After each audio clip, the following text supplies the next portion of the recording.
Central Mass Chronicles, thank you for being with us once again. Walter Crockett is here today, and Walter has done so many things in his life, but many of you may know him going back a few years to Worcester Magazine. Roberta Schaefer, of course, who has been here, I think, right from the beginning for Central Mass Chronicles, or close to it. Randy Feldman, noted immigration attorney, also longtime panelist for Central Mass Chronicles. I'm Hank Stoltz, so thank you for joining us, because we actually got a piece of email that said, why don't you tell us who these people are who you have on each week? So I appreciate that, and please send us any and all emails that you want to give us some feedback on the show.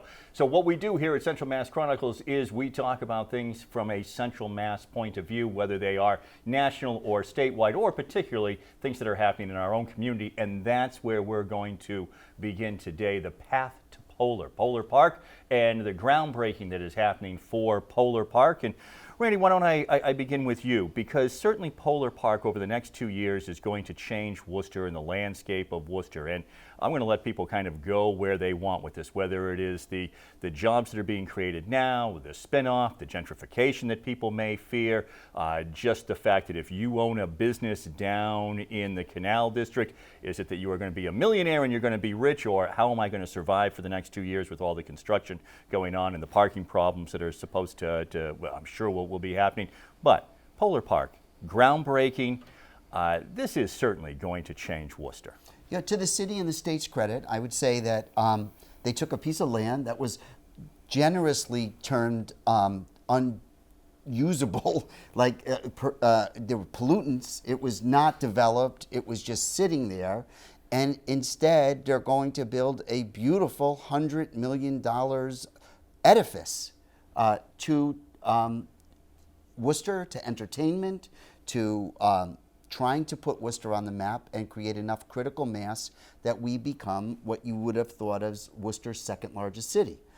Massachusetts, New England's second largest city. So we always know that, but it's a little bit of a misnomer because we all think of it as a small town, right? So this is really trying to do that. So, you know, the glamour of it and the development and taking what was and what is going to be is a beautiful effort.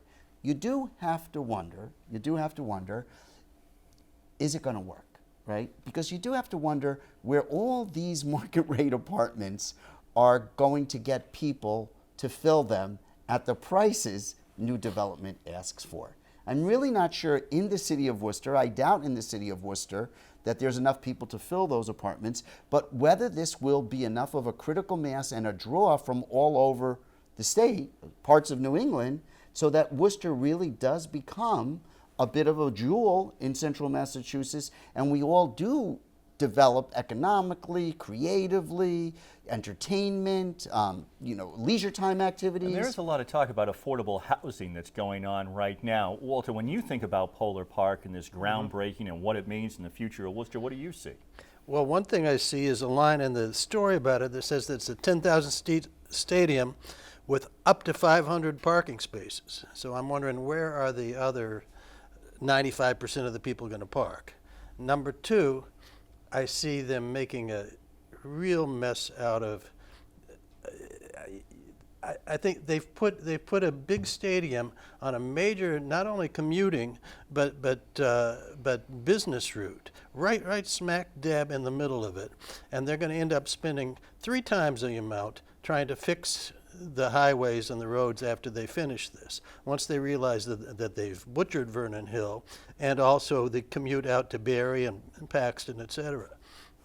So I think it's, and then I also think, why are we doing this for multimillionaires?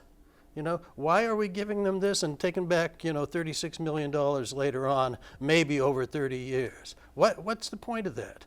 How does minor league baseball, as wonderful as it is, turn us into a cultural center? Because I think this goes to what you were saying, Randy, so you don't look at it just as the ballpark, but you look at it as a $240 million shot in the arm and stimulus. So you look at the $100 million for the ballpark, but then you look at the rest of it for the hotel, for the apartments, for the office buildings, and for the economic spin-off, Roberta, to Green Island and to the Canal District. And I think that's what they're looking at, not just a ballpark. Okay, Go ahead. so I would say, from a personal point of view, I will be absolutely delighted to see something on that all that vacant land that has been vacant now, 20 years.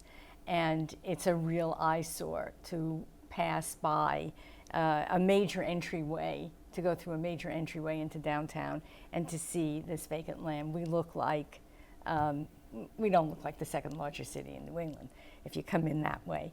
Okay, that's number one.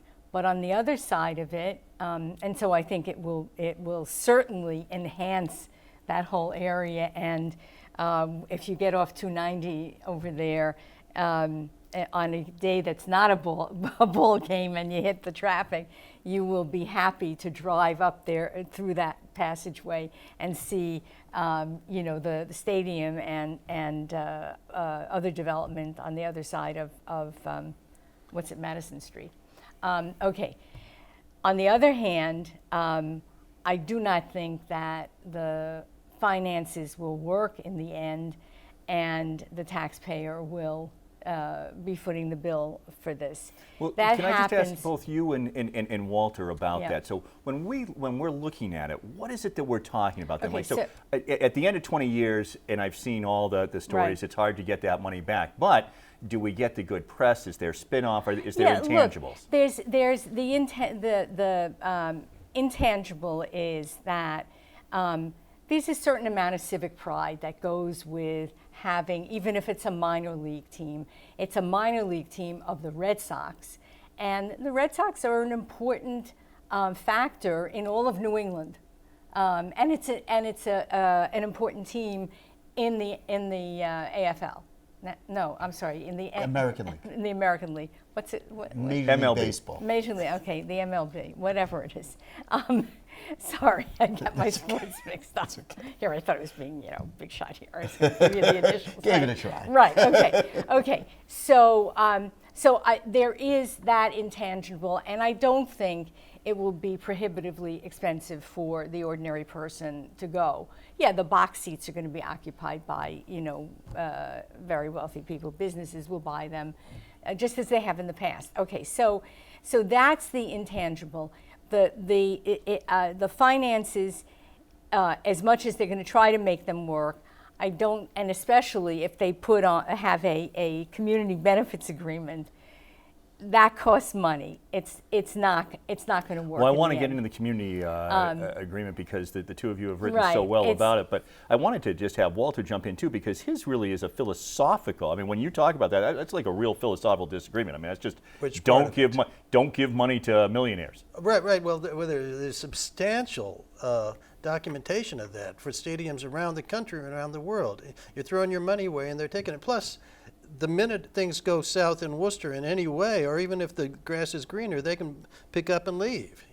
Well, not for 20 years, 30 years? 30 years. 30 years. How 30-year lease. tightly bound in are they to stay here? I think they have to pay, there's a dispute whether it's a lease and they're giving money in rent, and are they double counting that money also as a contribution to this building and the infrastructure of the stadium? Like, you can't call it both, is the criticism. So, but apparently it's a lease for 30 years, and they're calling that also the contribution to the building of the stadium. If I understand that right, I'm not sure I do. And I don't think there's anybody who disagrees that the Pawtucket Red Sox to become the Worcester Red Sox got a great deal, including, as we talk about the groundbreaking for Polar Park, the naming rights money goes to the Paw Sox. I mean, the Paw Sox have, and with all of this money being put into the infrastructure, and all of a sudden, Kelly Square is the most dangerous intersection in the universe, and we better fix it. And all of a sudden, a skate park that, Warside that existed for 10 years, that's around there, all of a sudden is a fire trap and a hazard, and we better get the bulldozers in there. I mean,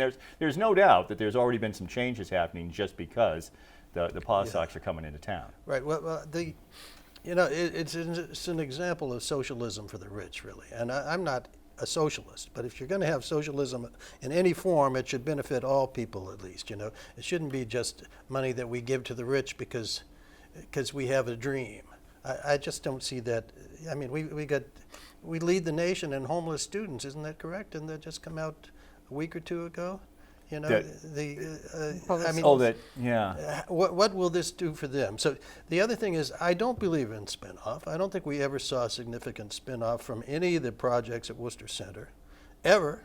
over years and years and years, and that was ever since I was a kid. They were talking about it. You know, when they're building it, they build it, they tore it down, they well, build that it really again. does go to if you own that yeah. business, if you own the cupcake place in the Canal District, are you going to see spin-off, or it's where are people going to park? Yeah. Where game day is just going to be a big headache, and everybody drives to the ballpark, gets out of their car, eats at the ballpark, gets back in their car, drives home, and people aren't walking around the Canal District. I think that the Canal District probably will have enough attractions. You won't get 10,000 people to walk around, but I think you'll get some spin-off. Well, the issue with spin-off has been, it seems, if I got it right, they hired the guy that was most saying that, from Northampton, the college professor, who most said that this doesn't work, and they hired him as the advocate that it will work. And his differentiation from the ones that he's so critical of, apparently, is that this includes all those apartments and all the office buildings, and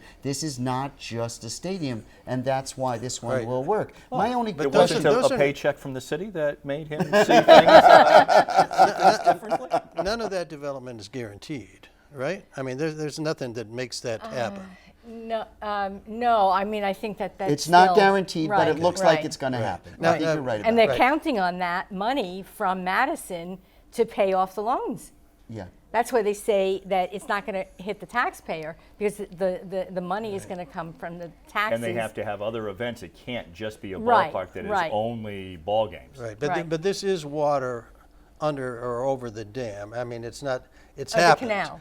It's happened. So we need it's coming. As a matter of to fact, see what in we our- can in do our to next segment, make we sure are going to things talk work. a little bit about something else that is coming to the city, and that's marijuana. And the fact is the state just moving too slow on this, and is Central Massachusetts going to end up kind of being ground zero for it? But I do want to get just quickly at the beginning of our next segment as well, a little bit in that community benefits agreement when it comes to Polar Park, because I did read the piece, and if you haven't, it's in the Telegram that Roberta and Randy did, and it's really fascinating. We'll give you a little bit of that and a little bit of pot coming up as well on Central Mass Chronicles.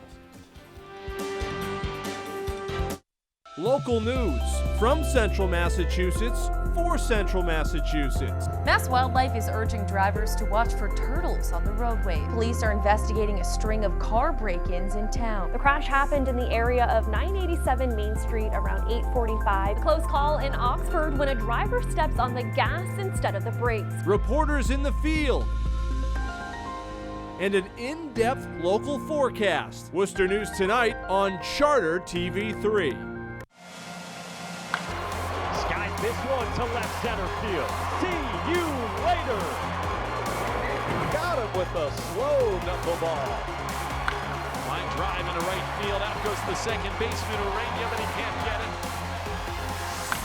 Follow the Paw Sox all season long with select games from Charter TV3 and visit chartertv3.com for a complete game telecast schedule. Presented by Candiani Insurance Agency, Bay State Savings Bank, and the law offices of Joseph J. Corriglia. First of all, let me tell you, I don't want to shock all you athletes out there. I don't give a rat's behind what you do in your own personal time. I pay a price to watch you entertain me. Just the same if I go to a concert. I don't want your political ideology. I want to be entertained for an hour and a half, 2 hours, and then I don't want to listen to any of your garbage about what your political thinkings are. Then I want to go home. Say well, everybody, and don't worry, just be happy.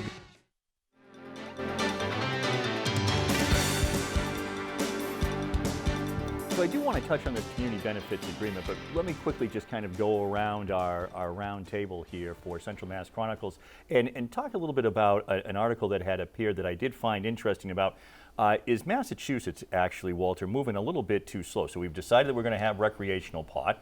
And what's the holdup? I mean, so why doesn't Worcester have more places opening up? Why doesn't Central Massachusetts? Why doesn't Massachusetts as a whole sort of have more places opening up? And when it does happen, it does seem as if Central Massachusetts is going to get its fair share anyway, not only of retail operations, but probably of places that cultivate marijuana as well. You know, I'm of two minds and have been for quite a while on marijuana. As someone who's started smoking it back in 1964 in moderation for at least the last 52 or 53 years, so that's, a long time, but not that often. I kind of know the pluses and minuses of it. I don't think it's good for kids. I don't think it's good for high school kids. I don't think it's possible to keep it away from them very much anymore. On top of that, I'm not particularly into the, I hate to use this word, capitalistic overtaking of the marijuana industry. I don't see that benefiting people. I mean, people who want it now can get it pretty easily as is. The big advantage of making it legal is that people don't have to hide out in their own houses and board up the windows. You can go out on your front porch probably at night if you want to. And, you only have it's to no walk different down from the streets, or in my neighborhood, down the streets of Worcester, and find out that everybody's smoking it out. Contact time. I would say, I not only do I agree with Walter, but I would go further and I have been an opponent of this effort from the beginning. I think it's one of the biggest mistakes that Massachusetts has ever made. The voters voted on this without knowing enough about it. There has been a tremendous amount of literature out in the last few years talking about the harmful effects of marijuana. We now know that the brain is not fully developed until 25, and therefore it should be illegal for any young people to have it. Do you think this is the reasons that you're bringing up is why Massachusetts is sort of dragging its feet, or you think it's just the bureaucracy? I have no idea. Do things There's slowly? something, I think that they're trying to be very careful with a dangerous substance. A lot of people say, oh, big deal, big deal. This is not the marijuana that you smoked in 1964. We know that it is much more potent. It is much more available.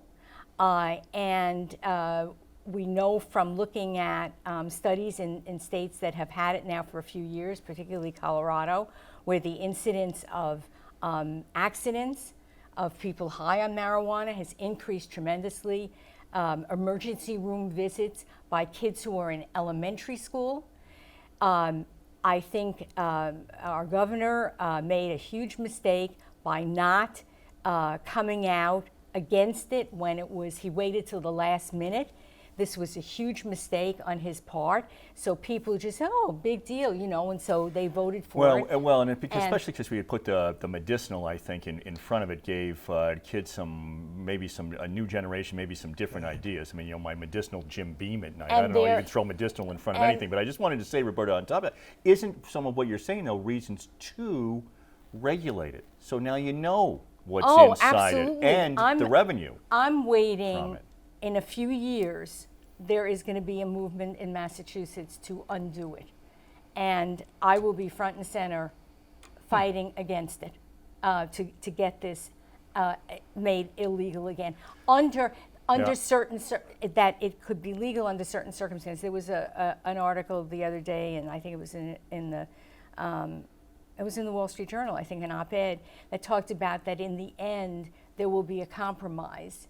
Because, as you say, I mean, if adults, want to use it, that's one thing. It needs to be regulated. I don't think there's going to be. I mean, the idea that we're making money out of this drug that harms people, just like the gambling. Yeah, but our sin taxes go to the schools. Randy, all I can say is that this is in a couple of years we might still be talking about it by the time this movement to end it comes. You put more money into the schools and it doesn't do any good. So, so as far as why it's going so slow, I think that's interesting, right? Because the medical marijuana went incredibly slow, right? And now the commercial marijuana, recreational and commercial marijuana, is going incredibly slow. Is it just government workers? Like, I know when I get a worker from my office that work for the government before, I'm like, time matters, like we got to get this done. And the person's just kind of moving along, and that time's not the enemy to that person very often. Is there part of that? Probably. But also on the positive side, apparently we're very, very highly rated for trying to take care that this is not just welfare for the rich or the rich boys club, and that this is a community. There are ways for community members who have been hurt by being arrested and jailed for marijuana to get more involved and to be able to be entrepreneurial, have some sort of social entrepreneurship programs. And that's part of what's slowing us down. Right, but that's where to go? going so slow too. I don't know. It Is seems this to what we me, want? it seems to me though that the think train about has this. left the station. See, I don't see there being a movement in another couple of years. I think the train has left the station. It sounds like all of us may have voted for it when it was, or against it when it was on the referendum. Hey, we lost. This is what's happening. Shouldn't Worcester be getting its fair share? And let's open up these podcasts. There are more license requests in Worcester than anywhere else in the state by far. And I think if you combine this with what's going on with Worcester, all the people in their 20s and 30s who are trying to make Worcester into their Brooklyn, I think that this is going to assist in that. They all want to get stoned and go watch a minor league baseball game. Yes. Yeah, and they've given them places to After go sitting in stand and traffic in socialize in the Kelly stadium, so that you that's don't right. have to just have a seat there. They're trying to accommodate Honest to this new goodness. generation. Well, which sounds to me like we are building a stadium in which you can go and you don't have to watch the boring ball game. We've got more to come. We're going to talk about the RMV straight ahead on Central Mass Chronicles.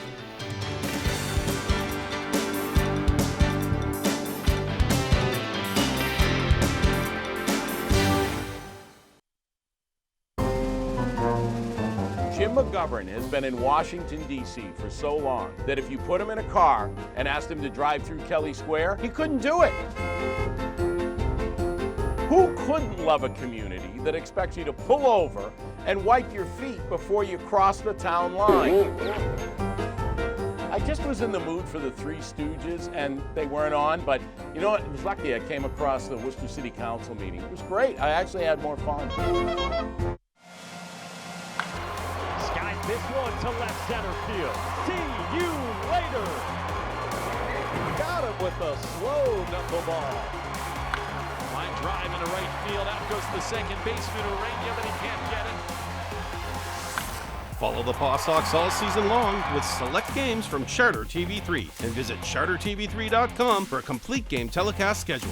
Presented by Candiani Insurance Agency, Bay State Savings Bank, and the law offices of Joseph J. Cariglia. Local news from Central Massachusetts for Central Massachusetts. Mass Wildlife is urging drivers to watch for turtles on the roadway. Police are investigating a string of car break-ins in town. The crash happened in the area of 987 Main Street around 8:45. Close call in Oxford when a driver steps on the gas instead of the brakes. Reporters in the field. And an in-depth local forecast. Worcester News Tonight on Charter TV3.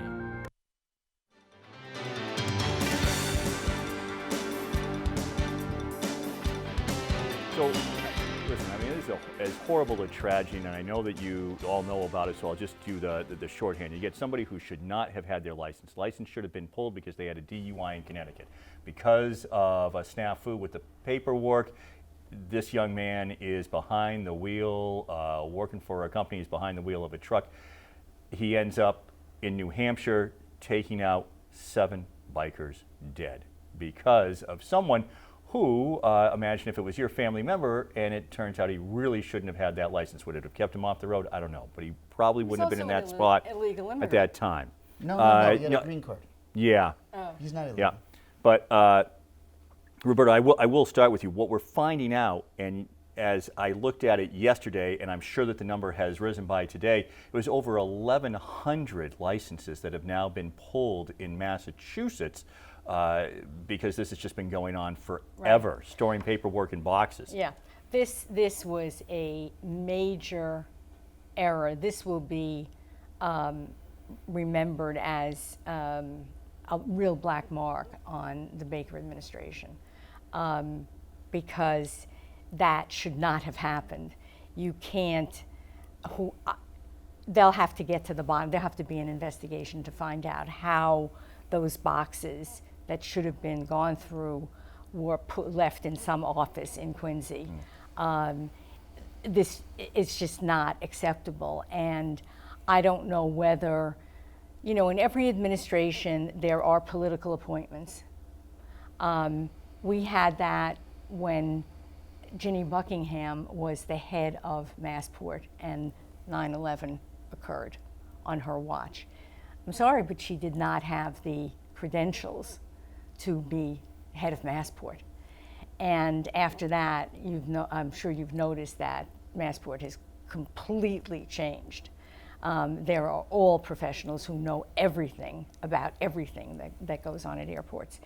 The same here, because I don't know whether the Secretary of Transportation is a political point. I don't know her. I don't know anything about her, but I have the feeling that once we dig into this, it's going to turn out that this was a bureaucratic I think mistake. they knew right away. I don't think the head of the RMV is resigning within 24 hours if she didn't know, you know what, tip of the iceberg, it's all going to come out. Right. I resign immediately. So, because my understanding is the Secretary of Transportation is a true professional. I don't know anything. I think she really is. And she so far kept her job. I probably disagree in the sense that I thought, and I might be wrong on the facts, that this had been going on for years. It didn't just happen under the Baker administration. And I think it's happening in other states too. I don't think this is just, I think this is going to end up not just being Massachusetts. This is the way in which... having to do with out-of-state notification, of in-state, and how does... Okay. Because they said that if it was done in a certain way, electronically, this would not have been necessary.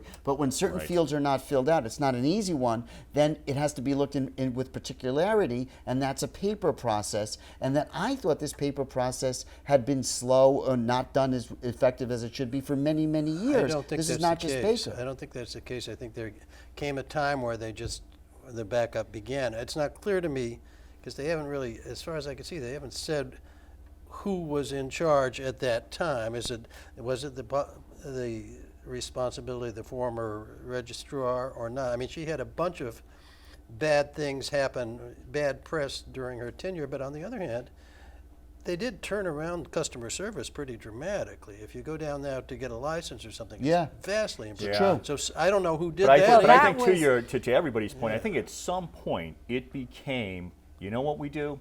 This comes in, we throw it in a box in Quincy, and we don't look at it, and that's how you get 1,000+ people driving around whose license should have been pulled at least for the 7 days and at least for review. But I don't think it's just a Massachusetts problem. I mean, I think other states are going to find that this is happening as well. And it's also particularly a problem given the number of illegals and whether that has something to do with it. You know that I mean, Massachusetts is not a sanctuary state, but it tends in that direction. But wait, I think it's separate issues. You mean undocumented or unlawfully present people when you say illegal? Getting a license and being able to work for a trucking company? Yeah, because you can't get a license in Massachusetts if you don't have papers. That's 100%. And under Real ID, it's now even harder to get a license than it ever has been before. So, that's not really our issue, right? It's just the communication between the out-of-state and the in-state, whether that out-of-state be one that does give undocumented people licenses or whether it doesn't. That communication seems to have broken down. I don't know the depth of it. Is it something dangerous, like driving under the influence of alcohol? Is it speeding tickets? I don't know the depth of the lack of communication. Let me go, because we just have a couple minutes. Let me just go around and ask each of you, and start with you, Walter. The Baker administration now is saying, okay, maybe what we do is we have some government oversight. Let's get the legislature involved. Let's put together a panel. Is that the proper response? It seems to me that it was the implementation. It seems to me that all the laws are there. I mean, I don't know that we need, it's just that people weren't doing, they weren't following the procedures that they should have been following. Yeah, they haven't ID'd yet, as far as I can see, the person who actually made that decision. My feeling is it's probably a career person there, could be a political hack or not, who just said, well, we don't have enough staff to handle this. I'm going to put, if they want to make us do all these things, I'm going to put this over here. That does happen, and nobody caught it. And I just disagree. I don't like when you say, oh, it's the governor's fault over something that happens in a small area of the bureaucracy. It wasn't fair to Deval Patrick when it came to DCF, and I don't think it's fair to Charlie Baker when it comes to RMV. The things happen. Is part of the answer for him to put together a government oversight? Does that help? I know that's part of what he's doing. There should be an investigation to find out how this happened, to make sure it doesn't happen again. And the point is, you can't say somebody has to be held accountable. I mean, if it were in the private sector, somebody, now true, this woman resigned. I don't know whether But she somebody was has the to be problem. held accountable. Yes. That is going to have to be the last word. We did not get to the agreement or lack thereof when it comes to a community benefits agreement, but I'll tell you, that's where we're going to start on the next Central Mass Chronicles.